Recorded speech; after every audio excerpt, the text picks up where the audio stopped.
ಭಾರತೀಯ ಸಿನಿಮಾ ವಿದೇಶಿಗರಿಗೂ ಕೂಡ ಸೆಳೆಯುವಂತಹ, ಅದರಲ್ಲೂ ದಕ್ಷಿಣ ಭಾರತದ ಯಾವುದೇ ಭಾಷೆಯ ಸಿನಿಮಾ, ಯಾವುದೇ ದೇಶದ ಪ್ರಜೆಯು ಆತನ ಭಾಷೆಗೆ ಅದನ್ನು ಭಾಷಾಂತರ ಮಾಡಿಕೊಂಡು ಅತ್ಯಂತ ಕುತೂಹಲಕಾರಿಯಾಗಿ ಕೂತು ನೋಡುವಂತಹ ದಕ್ಷಿಣ ಭಾರತದ ಸಿನಿಮಾ. ಅದರಲ್ಲೂ ಅನೇಕ ಭಾಷೆಗಳ ಸಿನಿಮಾ ವಾರದ ಶುಕ್ರವಾರದ ದಿನ ಶುಭ ಗಳಿಗೆಯಲ್ಲಿ ಅದನ್ನು ರಿಲೀಸ್ ಮಾಡ್ತಾರೆ. ಟ್ರೇಲರ್ ಬಿಡುವ ಮುಖಾಂತರವಾಗಿ ಅಥವಾ ಆ ಸಿನಿಮಾವನ್ನು ವೈಭವೀಕರಿಸುವ ಯಾವುದೇ ರೂಪದಲ್ಲೂ ಕೂಡ ಅದರ ಪ್ರಚಾರಗಳು ಅತ್ಯಂತ ನಿರಂತರವಾಗಿ ನಡೆಯುತ್ತೆ.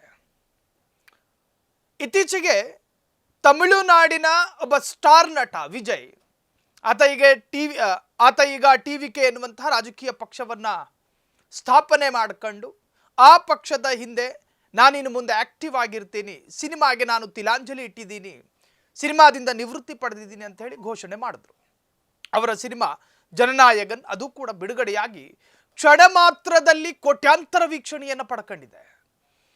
ಆತನ ಊಹೆಗೂ ನಿಲುಕದಂತಹ ವೀಕ್ಷಣೆ ಅದು. ವಿಜಯ್ ಅವರ ಸಿನಿಮಾ ಇತಿಹಾಸದಲ್ಲಿ ಯಾವೊಂದು ಸಿನಿಮಾದ ಟ್ರೇಲರ್ ಕೂಡ ಕ್ಷಣ ಮಾತ್ರದಲ್ಲಿ ಕೋಟ್ಯಾಂತರ ವೀಕ್ಷಣೆಯನ್ನು ಪಡೆದುಕೊಂಡಿರಲಿಲ್ಲ.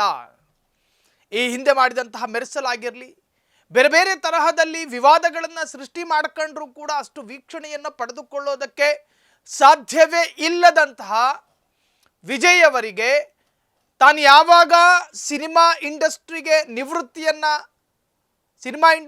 ನಿವೃತ್ತಿ ಪಡಿತಾ ಇದ್ದೀನಿ ಎನ್ನುವ ಘೋಷಣೆಯನ್ನು ಮಾಡಿದ್ರು, ಅದಾದ ನಂತರ ಅವರ ಅಭಿಮಾನಿಗಳ ಮನಸ್ಥಿತಿ ಅದು ಹೆಂಗೆ ಬದಲಾಯಿತೋ ಗೊತ್ತಿಲ್ಲ. ಜನನಾಯಕನ್ ಟ್ರೇಲರ್ ನೋಡೋದಕ್ಕೆ ನುಗ್ಗಲು ಡಿಜಿಟಲ್ ಟ್ರಾಫಿಕ್ ಜಾಮ್ ಆಯಿತು. ಕ್ಷಣ ಮಾತ್ರದಲ್ಲಿ ಕೋಟ್ಯಾಂತರ ವೀಕ್ಷಣೆಯನ್ನು ಪಡೆದುಕೊಳ್ತು. ಆ ಸಿನಿಮಾದ ಟ್ರೇಲರ್ನಲ್ಲೂ ಕೂಡ ಒಂದು ಭಾಷೆಯನ್ನು ಅವರು ಬಳಸ್ತಾರೆ. ರಾಜಕೀಯಕ್ಕೆ ಬರೋದಕ್ಕೆ ನಿಮಗೆ ಜನಸೇವೆ ಮಾಡುವಂತಹ ಇರಾದೆಯನ್ನು ಇಟ್ಕೊಂಡು ಬರಬೇಕೆ ಹೊರತಾಗಿ ದುಡ್ಡು ಮಾಡೋದಕ್ಕಲ್ಲ. ಆ ಒಂದು ಡೈಲಾಗ್ ಕೂಡ ಬಹಳಷ್ಟು ಸಂಚಲನವನ್ನು ಮೂಡಿಸಿದೆ. ರಾಜಕೀಯದ ಒಂದಷ್ಟು ಕಥೆಗಳನ್ನು ಕೂಡ ಆ ಸಿನಿಮಾ ಒಳಗೊಂಡಿದೆ ಅನ್ನುವಂಥದ್ದು ಟ್ರೇಲರ್ನಲ್ಲಿ ವ್ಯಕ್ತವಾಗ್ತಾ ಇದೆ. ಇನ್ನು ನಮ್ಮ ಕನ್ನಡಕ್ಕೆ ಬರೋದಾದರೆ ಕನ್ನಡದಲ್ಲೂ ಕೂಡ ನಮಗೆ ಸ್ಟಾರ್ ನಟರ ಕೊರತೆ ಇಲ್ಲ. ಅದರ ಅರ್ಥ ಅವರು ದೊಡ್ಡವರು ಇವರು ಚಿಕ್ಕವರು ಅನ್ನೋ ಎಕ್ಸ್ಪ್ಲನೇಷನ್ಗೆ ನಾನು ಹೋಗ್ತಾ ಇಲ್ಲ. ಉದಾಹರಣೆಗೆ ನಟ ದರ್ಶನ್ ಅವರಿಗೆ ಅವರದೇ ಆದಂತಹ ಫ್ಯಾನ್ ಬೇಸ್ ಇದೆ.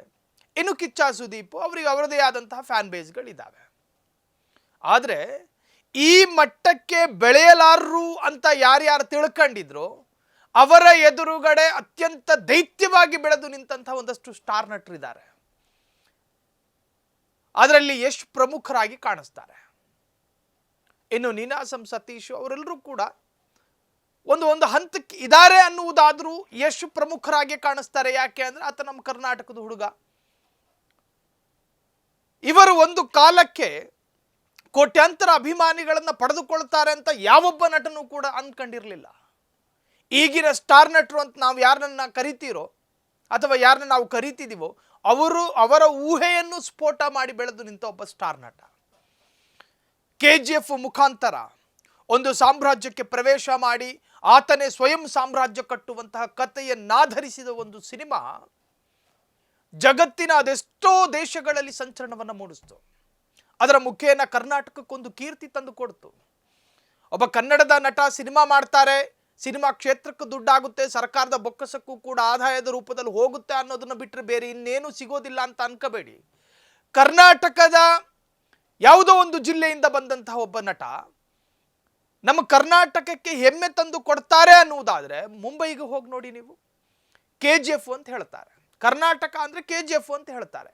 ಅದರ ಅರ್ಥ ನಮ್ಮ ಕರ್ನಾಟಕ ಮುಂಬೈ ನಗರದ ಗಲ್ಲಿಯಲ್ಲೂ ಕೂಡ ರೆಕಗ್ನೈಸ್ ಆಗುತ್ತೆ ಅನ್ನೋದಕ್ಕೆ ಕಾರಣ ಯಶು. ಅದರ ಅರ್ಥ ನಮ್ಮ ಕೇವಲ ಸಿನಿಮಾಗೆ ಮಾತ್ರ ದುಡ್ಡು ಆಗ್ತಾ ಇರೋದಲ್ಲ, ಕರ್ನಾಟಕಕ್ಕೂ ಕೂಡ ಹೆಸರು ತಂದು ಕೊಡುತ್ತಿರುವ ಒಬ್ಬ ಸ್ಟಾರ್ ನಟ. ಕಾಂತಾರ ಅದು ಕೂಡ ದೇಶದಾದ್ಯಂತ ಸಂಚಲನವನ್ನು ಮೂಡಿಸ್ತು. ಆದರೆ ಎಲ್ಲೂ ಕೂಡ ರಿಯಾಕ್ಷನ್ ಕೊಡೋದಿಲ್ಲ ಆ ಮನುಷ್ಯ. ಎಲ್ಲೂ ಕೂಡ ವಿವಾದಾತ್ಮಕ ಹೇಳಿಕೆಯನ್ನು ಕೊಟ್ಟು ಹೈಪನ್ನು ಗಿಟ್ಟಿಸಿಕೊಳ್ಳುವುದಿಲ್ಲ ಆ ಮನುಷ್ಯ. ಮಾಡೋ ಮ್ಯಾಜಿಕ್ ಮಾತ್ರ ಇಡೀ ಜಗತ್ತಿಗೆ ತೂಫಾನ್. ಚಂದನವನಕ್ಕೆ ಸುಂಟ್ರು ಗಾಳಿ ಬೀಸ್ದಂಗೆ ಬೀಸುತ್ತೆ. KGF ಟ್ರೇಲರ್ ನೋಡಿದವರಿಗೆ ಕ್ಷಣಕ್ಕೂ ರೋಮಾಂಚನ ಕಾಡ್ತಿತ್ತು, ರೋಮಗಳೆಲ್ಲ ಎದ್ದು ನಿಂತ್ಕೊತಾ ಇತ್ತು. ಈಗ ಅವರ ಟಾಕ್ಸಿಕ್ ಸಿನಿಮಾದ ಒಂದು ಟ್ರೇಲರು ಅಲ್ರಿ 2 ಗಂಟೆಯಲ್ಲಿ 20 ಲಕ್ಷ ಅಂದರೆ 2 ಮಿಲಿಯನ್ ಜನ ವೀಕ್ಷಣೆ ಮಾಡಿದ್ದಾರೆ. ಕಂಪ್ಲೀಟ್ ಆಗಿ ಇನ್ನೂ ಒಂದಷ್ಟು ಇರಬೇಕು ಅಂತ ಭಾವಿಸ್ತಾರೆ. ಅದರ ಕಾಮೆಂಟ್ಗಳನ್ನು ಗಮನಿಸಬೇಕು ನೀವು. ನಾವಿಲ್ಲಿ ಟಾಕ್ಸಿಕ್ ಸಿನಿಮಾವನ್ನ ಪ್ರಚಾರ ಮಾಡಬೇಕು ಅನ್ನೋ ಉದ್ದೇಶದಿಂದ ಈ ಎಕ್ಸ್ಪ್ಲನೇಷನ್ ವಿಡಿಯೋ ಮಾಡ್ತಿಲ್ಲ. ಬದಲಾಗಿ ನಮ್ಮ ಕನ್ನಡದ ಒಬ್ಬ ಹುಡುಗ ಬ್ರಿಟಿಷ್ ಪ್ರಜೆ ಇವತ್ತು ಕೂತ್ಕೊಂಡು ಆತನ ಭಾಷೆಯಲ್ಲಿ ಈ ಟ್ರೇಲರ್ ಅನ್ನು ನೋಡ್ತಾನೆ ಎನ್ನುವುದಾದ್ರೆ ನಮ್ಮ ಕರ್ನಾಟಕಕ್ಕೆ ಸಿಕ್ಕಂತಹ ಒಂದು ಅಪರೂಪದ ಕೊಡುಗೆ ಅಲ್ವಾ. ನಮ್ಮಲ್ಲಿ ಸ್ಟಾರ್ ನಟರಿಗೆ ಯಾವ ಕೊರತೆಯೂ ಇಲ್ಲ. ಆದರೆ ಆ ಸ್ಟಾರ್ ನಟರು ತೋರ್ಪಡಿಸುತ್ತಿರುವಂತಹ ತನ್ನ ಪ್ರತಿಭೆ ಪ್ರಪಂಚದ ಉದ್ದಗಲಕ್ಕೂ ಹೆಂಗೆ ಚಾಚ್ಕೋತಾ ಇದೆ ಅನ್ನುವಂತಹದ್ದು ಚರ್ಚೆ ಆಗಬೇಕು. ಈಗ ಉದಾಹರಣೆಗೆ ನಟ ಸುದೀಪ್ ಅವರ ಮಾರ್ಕ್ ಸಿನಿಮಾ ಬಂತು, ದರ್ಶನ್ ಅವರ ಡೆವಿಲ್ ಸಿನಿಮಾ ಬಂತು. ಒಂದು ಹಂತಕ್ಕೆ ರಾಜ್ಯದಲ್ಲಿ ಸಾಕಷ್ಟು ಚರ್ಚೆಗಳಾಯಿತು. ಆದರೆ ಫ್ರಾನ್ಸ್ನಲ್ಲಿ ಕೂತ್ಕೊಂಡೊಬ್ಬ ಫ್ರೆಂಚ್ ಪ್ರಜೆ ಮಾತಾಡೋ ಹಂತಕ್ಕೆ ಬಂತ ಡೆವಿಲು ಅಂತ ಕೇಳಿದ್ರೆ ಇಲ್ಲ. ನಾನು ನಿಮಗೆ ಉದಾಹರಣೆಯನ್ನು ಹೇಳ್ತಾ ಇದ್ದೀನಿ. ಮಾರ್ಕ್ ಸಿನಿಮಾವನ್ನ ಯಾವುದಾದ್ರೂ ಒಂದು ನ್ಯೂಜಿಲೆಂಡ್ನ ಪ್ರಜೆ ಕೂತ್ಕೊಂಡು ಆತನ ಭಾಷೆಯಲ್ಲಿ ನೋಡಿದಂತಹ ಯಾವುದಾದ್ರೂ ಒಂದು ಇತಿಹಾಸ ಇದೆಯಾ ಅಂತ ಕೇಳಿದ್ರೆ ಇಲ್ಲ. ಕಾರಣ ಆತನ ಮಸ್ತಿಷ್ಕಕ್ಕೆ ಆ ಕಥೆಗಳು ಇಳಿಬೇಕಲ್ಲ. ಆ ಸ್ಕ್ರೀನ್ನಲ್ಲಿ ನೀವು ತೋರ್ಪಡಿಸುವಂತಹ ನಿಮ್ಮ ಆಕ್ಟಿಂಗು ಆ ದೇಶದ ಪ್ರಜೆಯ ಕಣ್ಣಿಗೂ ಕೂಡ ತಂಪು ಕೊಡಬೇಕು. ಆ ತಂಪುತನ ನಿಮ್ಮ ಟ್ರೇಲರಲ್ಲಿ ಇಲ್ಲ ಅನ್ನೋದು ನಿಮ್ಮ ನ್ಯೂನತೆ ಅಂತ ಹೇಳ್ತಿಲ್ಲ ನಾನು. ಇಲ್ಲಿ ಯಶ್ನ ಆ ನಟನೆ ಪ್ರತಿ ಪ್ರಜೆಯ ಕಣ್ಣು ತುಂಬುತ್ತೆ, ಜೊತೆಗೆ ಆ ಪ್ರತಿ ಪ್ರಜೆಯ ಮನಸ್ಸಿಗೆ ಇಳಿಸ್ಕೊಂಡು ಅದನ್ನು ನೋಡ್ತಾರೆ ಅನ್ನೋದಾದರೆ ನಮ್ಮ ಯಶ್ ಎಲ್ಲರಿಗೂ ರೀಚ್ ಆಗ್ತಾ ಇದ್ದಾರೆ ಅನ್ನುವುದನ್ನೇ ಅದು ತೋರ್ಪಡಿಸುತ್ತೆ. ಇದು ನಮ್ಮ ಅಭಿಪ್ರಾಯ ಅಲ್ಲ. ಆ ಟ್ರೇಲರ್ನ ಕಾಮೆಂಟ್ ಬಾಕ್ಸ್ಗಳಲ್ಲಿ ಬೇರೆ ಬೇರೆ ದೇಶದ ಪ್ರಜೆಗಳು ಕಾಮೆಂಟ್ ಮಾಡಿದ್ದಾರೆ. ಅದರಲ್ಲಿ ನಾವು ಆ ಟ್ರೇಲರ್ನಲ್ಲಿ ಈ ತರಹದ್ದೇ ಒಂದು ಕತೆ ಒಳಗೊಂಡಿದೆ ಅಂತ ಖಚಿತವಾಗಿ ಹೇಳ್ತಾ ಇಲ್ಲ. ಒಂದು ಮಾಫಿಯಾವನ್ನ ನಿಯಂತ್ರಣ ಮಾಡ್ತಾ ಇರುವಂತಹ ರೌಡಿಗಳ ಸಾಮ್ರಾಜ್ಯಕ್ಕೆ ನುಗ್ಗುತ್ತಾರೆ ಯಶ್. ನುಗ್ಗಿದ ನಂತರ ಅಲ್ಲಾಗುವಂತಹ ವಿವಿಧ ಬೇರೆ ಬೇರೆ ಹೊಡೆದಾಟಗಳು, ಅಲ್ಲಿ ನಡೆಯುವಂತಹ ಯುದ್ಧ, ಅತ್ಯಾಧುನಿಕ ಟೆಕ್ನಾಲಜಿಯನ್ನು ಬಳಸಿ ಒಂದು ದುಬಾರಿ ವೆಚ್ಚದಲ್ಲಿ ಒಂದು ಸೀನನ್ನು ಹೆಂಗೆಂಗೆ ತೋರಿಸ್ಬೋದು ಅವೆಲ್ಲವೂ ಕೂಡ ಅಲ್ಲಿ ಒಳಗೊಂಡಿದೆ. ಈ ತರಹದ ಸಿನಿಮಾಗಳು ಬರಬೇಕು. ವರ್ಷಕ್ಕೆ 4 ತೆಗೆದೆ 5 ಸಿನಿಮಾ ತೆಗೆದೆ ಅಂತ ನಾವು ಗೆದ್ದು ಬೀಗೋದಲ್ಲ. ನಾವು ತೆಗೆದ ಸಿನಿಮಾ ಎಷ್ಟರ ಮಟ್ಟಿಗೆ ತೂಫಾನ್ ಎಬ್ಬಿಸ್ತಾ ಇದೆ ಅನ್ನುವಂತಹದ್ದು ಕೂಡ ಪ್ರಶ್ನೆಗಳಾಗ್ತವೆ. ನಮ್ಮ ಕರ್ನಾಟಕದ ಹೆಸರೆತ್ತಿ ಎಷ್ಟು ಜನ ಮಾತನಾಡ್ತಾ ಇದ್ದಾರೆ, ಎಷ್ಟು ದೇಶಗಳಲ್ಲಿ ಕರ್ನಾಟಕ ಚರ್ಚೆ ಆಗ್ತಾ ಇದೆ.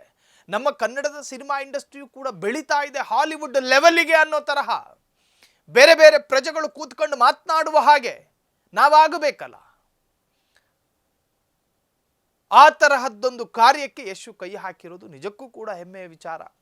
ಕ್ಷಣ ಮಾತ್ರದಲ್ಲಿ ಅವರ ಟಾಕ್ಸಿಕ್ ಸಿನಿಮಾದ ಟ್ರೇಲರು ಲಕ್ಷಾಂತರ ಜನ ಗಡಿ ರೇಖೆಗಳನ್ನು ದಾಟಿ ಬೇರೆ ಬೇರೆ ದೇಶದ ಗಡಿ ಭಾಗವನ್ನೂ ಮೀರಿ ಬೇರೆ ಬೇರೆ ಖಂಡದಲ್ಲಿ ಕೂತ್ಕೊಂಡು ಜನ ನೋಡ್ತಾ ಇದ್ದಾರೆ ಅನ್ನೋದಾದರೆ ಅದು ನಮ್ಮ ಕರ್ನಾಟಕಕ್ಕೆ ಒಂದು ತರಹದ ಹೆಮ್ಮೆ. ಜೊತೆಗೆ ಯಶ್ ಅವರ ಈ ಚಿತ್ರಕ್ಕೆ ಶುಭ ಆಗಲಿ ಅಂತ ಹೇಳ್ತಾ, ಜೊತೆಗೆ ವಿಶೇಷವಾಗಿ ಅವರ ಜನ್ಮದಿನದ ಒಂದು ಘಳಿಗೆ ಇವತ್ತಿನ ದಿನಾನೇ ಆ ಟ್ರೇಲರು ರಿಲೀಸ್ ಕೂಡ ಆಗಿದೆ.